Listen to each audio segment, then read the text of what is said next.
ប្រតិបត្តិព័ត៌មានស្ដីពីស្ថានភាពធាតុអាកាសសូមគោរពជម្រាបជូនអំពីស្ថានភាពធាតុអាកាសនៅព្រះរាជាណាចក្រកម្ពុជាសម្រាប់ថ្ងៃទី16ខែមិថុនាឆ្នាំ2026សម្ពាធទាបដែលកើតនៅលើសមុទ្រចិនខាងត្បូងមានឥទ្ធិពលលើរបបខ្យល់មូសុងនិរតីដែលបក់លើឈូងសមុទ្របេងហ្គាល់សមុទ្រអាណ្ដាម៉ាន់អាងទន្លេមេគង្គសមុទ្រកម្ពុជានិងលើព្រះរាជាណាចក្រកម្ពុជាស្ថានភាពបែបនេះនឹងធ្វើឲ្យចាប់ពីថ្ងៃទី16ដល់ថ្ងៃទី18ខែមិថុនាឆ្នាំ2026 1តំបន់វាលទំនាបសីតុណ្ហភាពមធ្យមបរិមា26អង្សាសេនិងសីតុណ្ហភាពមធ្យមតិបរិមា36អង្សាសេខ្យល់បក់មកពីទិសនិរតីនិងទិសអាគ្នេយ៍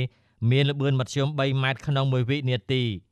ខេត្តបន្ទាយមានជ័យបាត់ដំបងពោធិ៍សាត់សៀមរាបកំពង់ឆ្នាំងកំពង់ធំកំពង់ចាមត្បូងឃ្មុំស្វាយរៀងព្រៃវែងតាកែវកណ្ដាលនិងភ្នំពេញអាចមានភ្លៀងធ្លាក់ជាមួយខ្យល់កន្ត្រាក់និងផ្គររន្ទះគ្របដណ្ដប់លើផ្ទៃដី 50% 2តំបន់ខ្ពង់រាបសីតុណ្ហភាពមធ្យមបរិមា24អង្សាសេនិងសីតុណ្ហភាពមធ្យមតិបរិមា35អង្សាសេខ្យល់បក់មកពីទិសនិរតីនិងទិសអាគ្នេយ៍មានល្បឿនមធ្យម3ម៉ែត្រក្នុង1វិនាទីខេត្តកំពង់ស្ពឺប៉ៃលិនឧត្តរមានជ័យព្រះវិហារក្រចេះស្ទឹងត្រែងរតនគិរីមណ្ឌលគិរីជួរភ្នំដងរែកនិងតំបន់ជួរភ្នំក្រវាញអាចមានភ្លៀងធ្លាក់ជាមួយខ្យល់កន្ត្រាក់និងផ្គររន្ទះគ្របដណ្ដប់លើផ្ទៃដី 40% 3តំបន់មាត់សមុទ្រសីតុណ្ហភាពមធ្យមបរិមា25អង្សាសេនិងសីតុណ្ហភាពមធ្យមតិបរិមា35អង្សាសេខ្យល់បក់មកពីទិសនិរតីនិងទិសអាគ្នេយ៍មានល្បឿនមធ្យម2ម៉ែត្រក្នុង1វិនាទីខេត្តកោះកុងព្រះសីហនុកំពតកែបនិងជួរភ្នំបូកគោ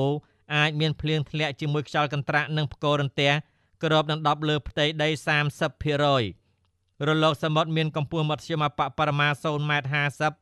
និងកម្ពស់មធ្យមតិបរិមា1.50 ម៉ែត្រអាស្រ័យដូចបានជម្រាបជូនខាងលើ